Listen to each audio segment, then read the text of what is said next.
Do you feel that in a time when we are more connected than ever, we are drifting away from real human connections, especially to ourselves? I do. Hi, I'm Leticia Latino, and I want to invite you to join me and my very inspiring guests in exploring ways to reconnect to your essence, to your definite purpose, to what makes you tick.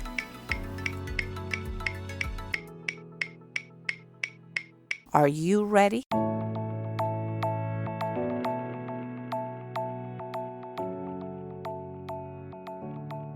Hello and welcome to a new episode of Back to Basics, Reconnecting to the Essence of You. I'm excited about our guest today. Lou Redmond is a writer, a speaker, and a meditation teacher. He uses a method of personal empowerment and mind-body awareness to help people connect with their gifts. He's a big promoter of living life with purpose, passion, and fulfillment. He also teaches mindfulness to kids and teachers all over the U.S. Hello, Lou. How you doing? Hi, Leticia. I'm doing great. Thank you so much for having me. No, thank you for stepping up to the task. I was very happy when someone mentioned to me, you should check this guy out and you should interview for your podcast. And I've been blown away by doing the research for this episode of all the stuff you're doing and how you're really changing people's life. Thank you. Thank you. It means a lot. I think I have the feeling this is going to be fantastic conversation. I like to start the interview always with the basics is childhood. And what kind of childhood did you have? What kind of child you were? What did you like? What you were passionate about? Sure. I love it. Yeah, in all realms, I had a really, really such a great childhood. I really am super grateful for just the community that I grew up in. I was one of those kids we could go outside and play with all of our neighbors, and we running through the streets and just really had so much fun as a childhood, and am grateful that I grew up in most realms a pretty privileged area where we had good schools and just a good community. So I'm grateful for that. And what part of the U.S. was that? Sure, it was in northern New Jersey. So it was a little town called Nutley, just outside New York City. Real Italian, a lot of Italian immigrants, little Italian town. But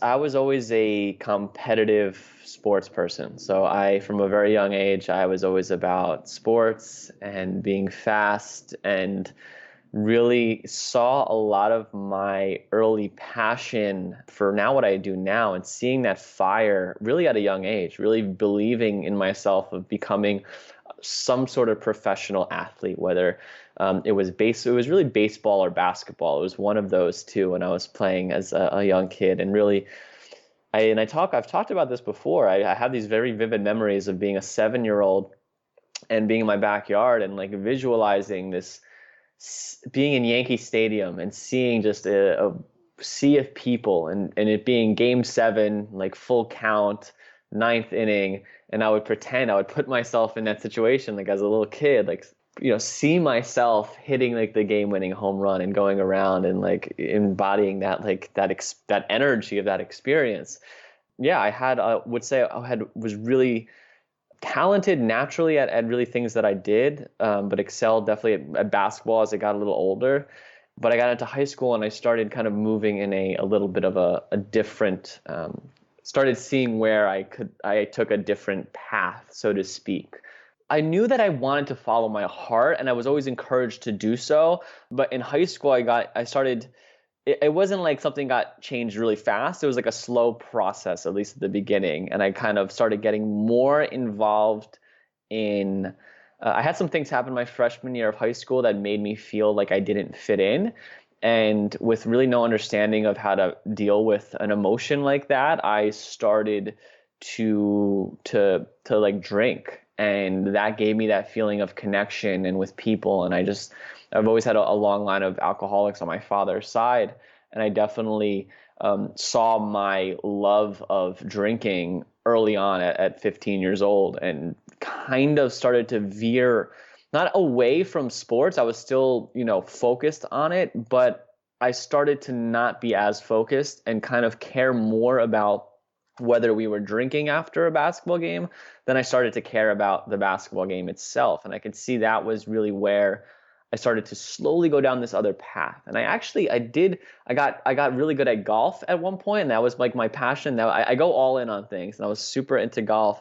I actually went to college to be a golf professional. I went to Penn State University to have this golf program. So it was all of those, but I was still drinking heavily, and I started getting more into drug. Like I was still I was always a party hard, work hard mentality type of person.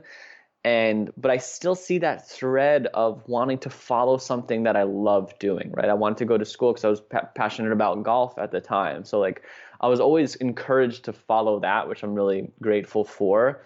But then even in college, seeing how it wasn't really the path and wanting to then I started really focusing on how can I fit in as much as possible? How could I fit in with what everyone's doing, with the corporate thing, have my weekends off so I could party? And that was really it. I was like, because in the golf industry, unless you're going to be on the tour, which is a little different. But in the golf industry, you're working weekends, and you have in the time where all your friends are out, doing fun things, you're not doing it. And for me, that was my life. I really thought life was about partying. That was where you had fun. And that's what we were all doing, was making money so we can go out and party and enjoy ourselves. Well, when you're young, in your defense, I think a lot of us, when you're young, you think, life is about fun and all that. But yeah, probably you took it a little bit too much to the other side. I think it's that addictive personality that has always been one of my benefits, but also can be what I believe your shadow is also your light, so. And you're a meditation teacher, and I'm curious, do you think at all that the fact that you said I had it in my family where people were dealing with this same issue, do you think that is like a predisposition? Some people say it's it comes with you. I am more of the mentality that maybe you give yourself, like, oh well, I come from this, so it's okay if I do it. I don't know. I'm just curious to see your take on that. Sure. For me, I would say in my circumstance, it was a mix of both. I think at a very young age, when I would get in trouble with drinking, my dad really reinforced that I was an alcoholic. He's like, you come from a line of alcoholics. I'm an alcoholic. Literally all of my uncles and all of his side is out. I can't name someone that's really not. And you're an alcoholic. Like, you're basically telling me this at 16 years old. So I kind of subconsciously was bringing that into my life. But I also believe that there was some genetics to it, and just it seems so blaringly clear that there is. And I also believe that part of what opened me up to where I'm doing now is that I made a decision to stop drinking. And that almost like I feel like I shifted my family's like biology. Like there was something like in my commitment, which has been now over 4 years, of shifting something that I'm sure for next generations is like I'm hoping that I shifted something. I think you would be, and that's exactly where my question was going. It's like, I wonder, like, if it's something that you're almost surrender, and your dad say, I'm sorry, but this is just the way it is. And of course he meant well, but you would be a great test, of that. And see, now that you say, no, I broke that mold. And so this doesn't have to be that way. It's very inspiring, absolutely, that you took that decision. How old were you when you said no more? Yeah, it was really tough. I was 25 years old. So for a 25-year-old to completely quit drinking, it was like what did I just sign up for type of thing. What gave me the support to do it was it really opened me up to this. When I made that decision, it was this big experience that opened me up to this. Really, it was a spiritual awakening. I didn't really realize it at the time, but it really was one of the most powerful experiences I ever had when I made this decision. And that led me to having more of these experiences, which led me to, at the time, leaving the job that I was at, which I was actually liking. But I had this whole opening where I just felt like I was meant for more, and I was meant to I didn't really know what I was going to do. I really had no plans. I just felt this calling to something much greater. And I felt like if I didn't make that choice right then, I wouldn't feel like it for another 10 years. And I would be pausing this feeling for another 10 years. And honestly, if I did not make that choice, I probably would have ended up, I think, there's almost no way that it would have been really tough to continue not drinking, because I would have been in that same environment in work and going out for work functions and just being around people that were. Me quitting and going into my real deep spiritual journey of figuring it out myself isolated me from a lot of my old friends, for sure. And I don't speak to really anyone from my college anymore, because it's all, they don't really understand the person that I've become. So I've, had to let go of so many people in my life. But I think that's how it's just natural in our life, is to, as we grow, we bring people that are more in line with who we are, and we have to let go of people that aren't growing. Yeah, I think that's the definition of what you do. I don't know much about mindfulness. I think I know like inorganically about what it is. Like I read Sure. here, I say, but I never done a course or anything like that. But definitely, it sounds to me like you were very mindful into what was not good for you, and you were observing the probably the impact of other people, or and you acted upon it. So that says a lot. Yeah, you just become aware of. Yeah, I remember, even I got into personal development. This was before really having a spiritual awakening, even though it was all spiritual development, I consider it. But I got into personal development and started seeing my life just get a lot better, and started drinking less, and waking up early on a Saturday morning and going for a run and really feeling really great, like naturally feeling good about life. And then I remember still going to some parties that I would normally just have a ball at, and being there and being like, this is so dumb. Like, just seeing it in a different perspective. Like, no one here is talking about anything like important. It's just like being idiots. Like, it was just, I saw it in a different way, and just kind of realized that I didn't want it anymore. Like, it wasn't who I was becoming. And that was really kind of, and this was probably still 3 or 4 months before fully committing to quitting drinking. But it was, I was already moving down a different path. Wow, that's no, it's very, very impressive. And I saw one of your videos on your webpage, which it will be on the show notes, and it's a very, very good webpage with lots of good information about you and what you're doing. I saw that you say, well, one day I quit my job, and we haven't touched upon what did you, I mean, you went to university and thinking you're gonna do golf and be a golfer, but what did you study? I literally, well, so the golf management is like, comes with like a business degree, basically, because you're learning like the golf business. So you're doing all like business and accounting, all like kind of standard business classes, but it's really about being in the golf industry. So it's a lot, it's like very focused on that as well. So I ended up, I knew that I didn't want to work at courses at like country clubs. So my way out into the business world was to work at a golf club manufacturer.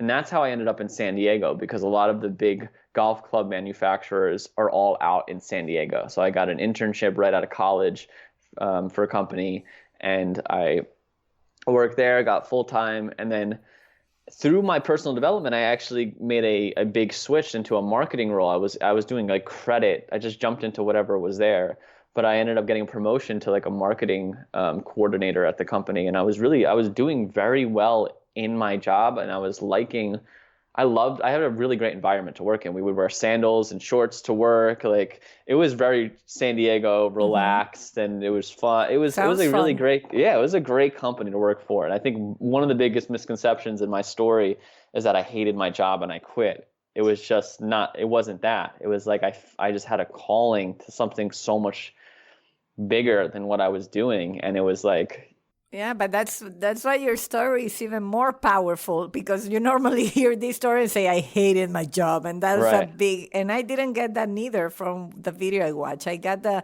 like, it wasn't because you didn't like the job. And that's why I wanted to touch upon that, because it Yeah. has so much more credit. If you had a job that relates to what you studied, you're enjoying, and then you recognize there's something else that you want to pursue, it takes great guts to just go and pursue it. So this should inspire a lot of people listening to this.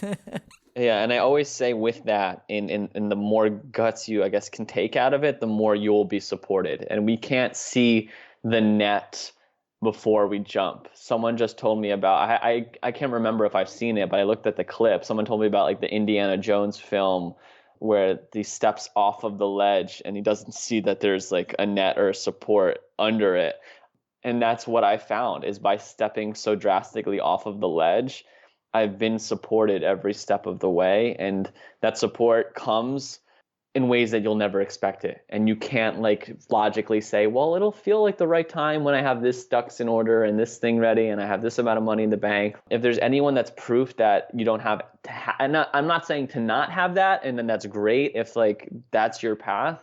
But I feel like what I've done was so drastically the opposite because I really quit and I burned all bridges. I could not go back. I could not even go back into any other. I would never have gotten a job in any other company right after that, the way that I left, and really burned all bridges and just jumped. I had no money saved. Like I had like $1,000 in the bank. My rent was $1,000 the next month. I had no idea. I just really was following that calling, and from doing that, I've seen myself supported. So I trust that for those of you that feel that calling, stepping through that, you'll be supported, but you can't know how until you step. Like you can't be assured that it's going to work. You got to show by your moving forward that you got to meet God halfway, as I always say. Like Yeah. you got to take your step. I always say, if you don't show intention of doing something, then how is the universe going to support you, right? And I shared this I think it's episode 3, I interviewed my husband, and we met online. And most people cannot believe that we met on Match.com. And when we talk about that there.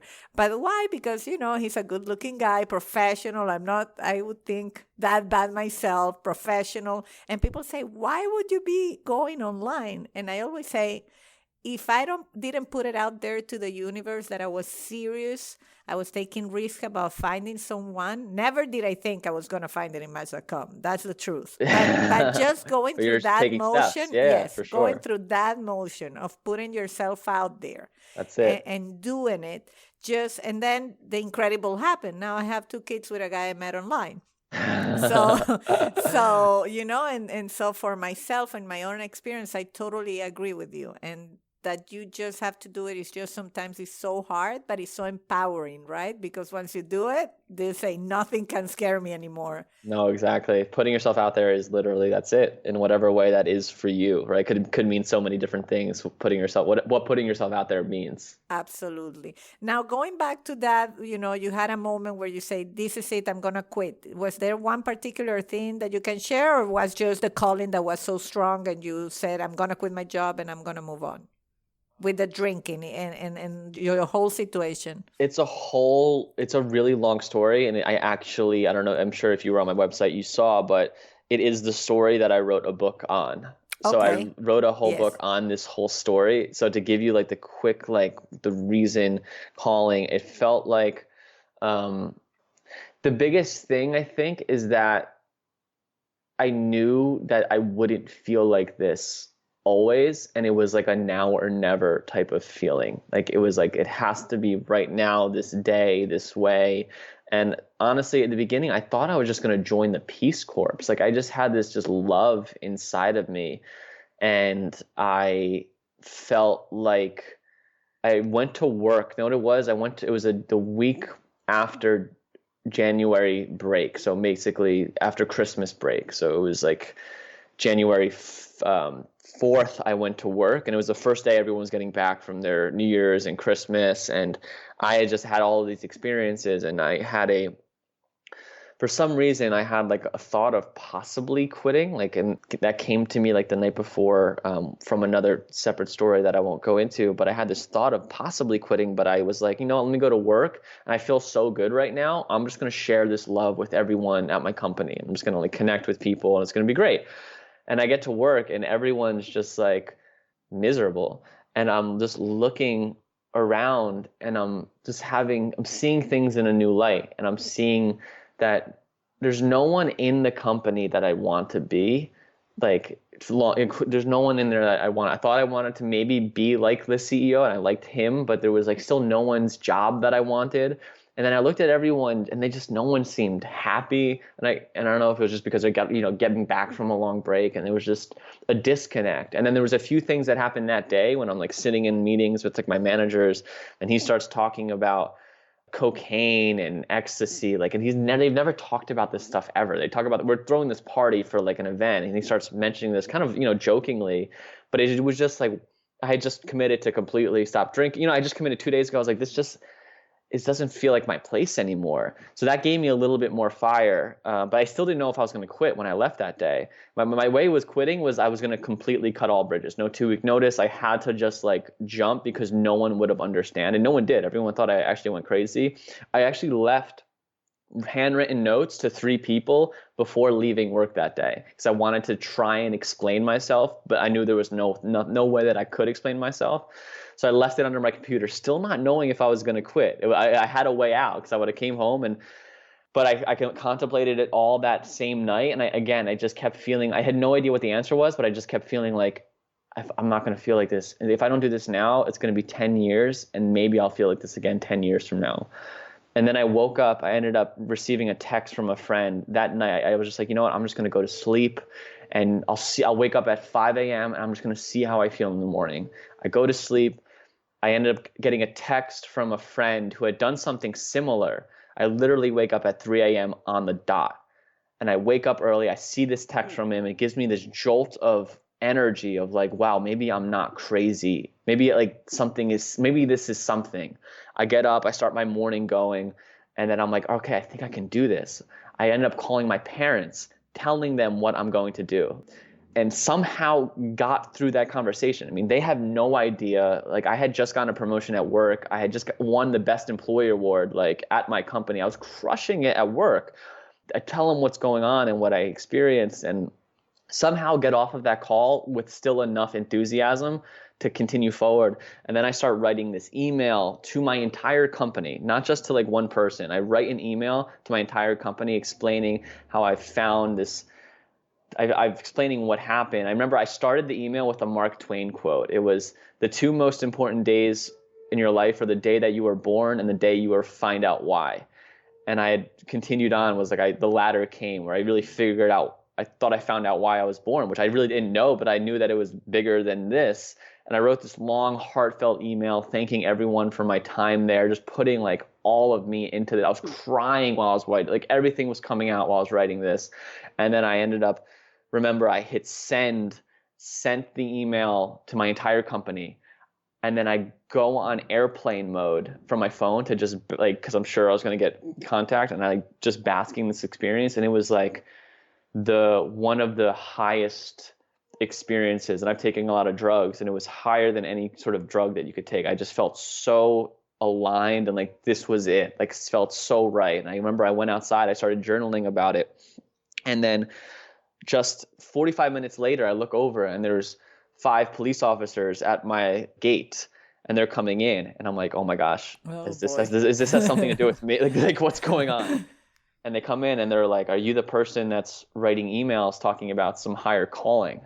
And I was like, oh my gosh, like this is a The lot word is out. it was a lot for a Tuesday morning at 9 a.m. in corporate America. I'm like, no, I don't. So basically they were afraid because it was so out there that I left notes that it was a suicide letter, and it was all like, it was me going to kill myself. But it was, and I think I used this in my video, like it was completely the opposite experience. I just had found something. I just wanted to help and share my love, and I didn't know what that was. And I was just telling these officers, like, no, I'm great. Like, I've never been better. I promise you. It was your corporate career suicide. It was a corporate career suicide for sure. You could see how, if I was like, okay, wow, I made a bad choice, I couldn't go back to that company. If I go to another company and interview, oh, you were just at this company that you got a promotion. There was no going back to any of that. It was total suicide. So maybe not something I recommend for everyone, because but it really, it was so scary. And that day really culminates in what the real culmination of this story was. It adds to the flavors that actually my ex-girlfriend at the time had found out So she had no idea I was going to do this, even though we were still in touch. She had no idea of my plans to do this. We were still friends, but someone had called her while she was on a flight coming back to San Diego. She was in grad school, and they told her that we think something bad might have happened to Lou. Basically, we don't know, maybe he killed himself, and like Wow. shakes her to the core. She's has no idea about this. When I get back online, I start telling everyone, no, I'm okay, everything's fine. Because what made it worse is they couldn't reach me, like my phone was Yes, off. yes, yes, yes, yes. So I I ended can up, imagine if it was my friend or someone I work with. sure, Okay. yeah, it's natural. So I ended up talking to her, and basically I ended up picking her up at the airport that day, and it was a really crazy day. But at the end of the day, I picked her up, and I just remember I felt just so much like love, this huge blanket of love come over when we got in the car, and it just felt like this whole day brought me back to her. And literally on that drive, we went to a place in Sunset Beach in San Diego called Sunset Cliffs, and I knew in that car, I was like, wow, I'm gonna propose to her right now. We're exes, Oh but my God. This is good. This wasn't on your video. I got out of the car and I got down on my knees and I confessed like this love that was coming out of me, and I proposed to her, and I had no ring. I had it was literally just like just on that moment, and somehow she said yes. Wow, that's a great story. She didn't say yes, I think I might not be here. But so it was a real wild. So on the same day, I quit my job and proposed to my ex-girlfriend. So it was the That is craziest day of my crazy. life. I cannot, well, that your story is just confirming that never say never, and that the impossible is indeed possible. It's just you have to make it happen. Yeah, it really showed that. That is very wild. It's amazing. Yeah, you ended up with a fiance and no job, and then you decide to somehow get into this mind body awareness, meditation, teaching, and all these things that are you're doing to pass basically the knowledge and the wisdom that you gather and help people. That's exactly it. Yeah, I feel like I was shown something that is within all of us, and how to really live our truest and just really most expressive and in line life. And I was shown that, and I just listen to where I'm being needed, and I really try and work from that space of what is being asked of me, and that is kind of how I've been able to grow in what I've been putting out there and how I've been connecting with people. And in your meditation practices, and you became officially, did you do like courses, or you just started meditating? Like, what advice would you tell people if you want to get into it, like more, let's say, besides just going to yoga class every week? Let's say someone says, I want to get into this path. What would your advice be? I recommend one app called Insight Timer. I don't know if you're familiar with the No. app. They have like a free 7-day beginner's meditation course. I post a lot of my meditations on there. They have a ton of free content out there, so it's a really simple, easy way to get started. The other apps are great too, like a Headspace. It'll start you for free. You'll do like 10 days, and then there's a paywall that you hit. Those two are probably the recommendations on, hey, I never meditated before. Can I just start simply with the home that I'm in, right? Because you just have your app. But besides that, I would, recommend.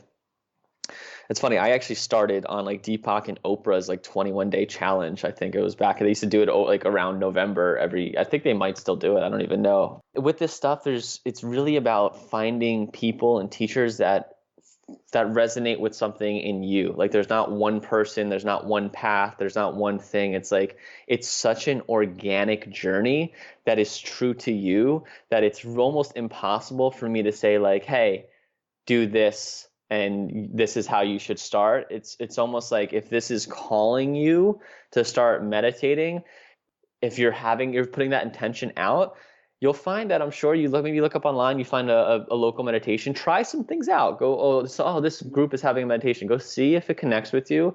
And there's no harm in trying and seeing where that thread leads. So my biggest advice would just to take some sort of action forward and follow that thread, because that's going to bring you kind of on your journey more than anything that I could concretely say to you. And I think that's really part of what makes this journey special, is that we are all we're all so unique, and we're all so the same. So it's we all have that thread. And I'm a big huge fan, and I consider him one of my teachers, even though he's, I've never met him and he's passed away for a long time, but of Joseph Campbell. I don't know if you're familiar with Joseph Campbell. Absolutely. Yeah. And the hero's journey. And that's that archetype of following what Joseph Campbell would say, your bliss, is the same thing. It's like following that little intuition, that little instinct that you have to try something new, or to go to a new class, or to start a creative project, and seeing the path that lays out for you. And that's kind of what's been my big philosophy, is exactly what Joseph Campbell found in studying all of the mythologies, all of the religions. They all had the same theme, and it was speaking to the theme of our lives, and speaking to our own unconscious, and what resonates with us. It really is that inner Star Wars. We all are our own inner Star Wars movie. We all are the Luke, and using the Force, and finding the mentors, and facing the demons. Like it's our life. Absolutely. No, it's a search I share with my audience too, but that's where we share that friend in common, Julie, Roxanne, and other people that took the fellowship, the podcasting fellowship with with me. And I didn't know anything about podcasting 3 months ago, and someone told me the other day, wow, you're at 14 episodes. That's crazy. That's like, I don't okay. know if they thought that I was gonna do 2 and that's it. Were you a Seth Godin fan before doing it? Yeah. I've been a Seth Godin fan for probably 5 years now, that Yeah. someone introduced me to him, and I was following him and subscribed to his. It's the one thing in my email, even when it's invaded with emails, and I kind of delete everything that's not priority. Seth Godin blog is always a priority because it's short and sweet. I do the same exact thing. It's like I'll leave that unread because I'll get to it at some point. And it would be useful. He played a big part even in my personal development in my company. Reading a couple of his books helped me to grow, even getting that position. Like, it was because of Seth, had a huge impact on me getting that position in marketing. Well, it's good. I definitely will have a link to your book. Lou's book is called Find Your Thruth. It's a great title. And I absolutely gonna read it myself. But I think you're onto something. You say something there when you explain a little bit about the book. It's if you're tired of living for the weekend, and that resonated with me, because one of my complaints when I get to my office is that people ask me, oh, is it Friday yet? Is it Friday? No matter if it's Monday or Tuesday or Wednesday. Oh my gosh. It kills me. So I've always had this in mind, that I'm going to write a book called Is It Friday Yet? You'll love. I could send you a PDF of the book, no problem. And there's literally, I talk about that exact thing. Of like the Friday.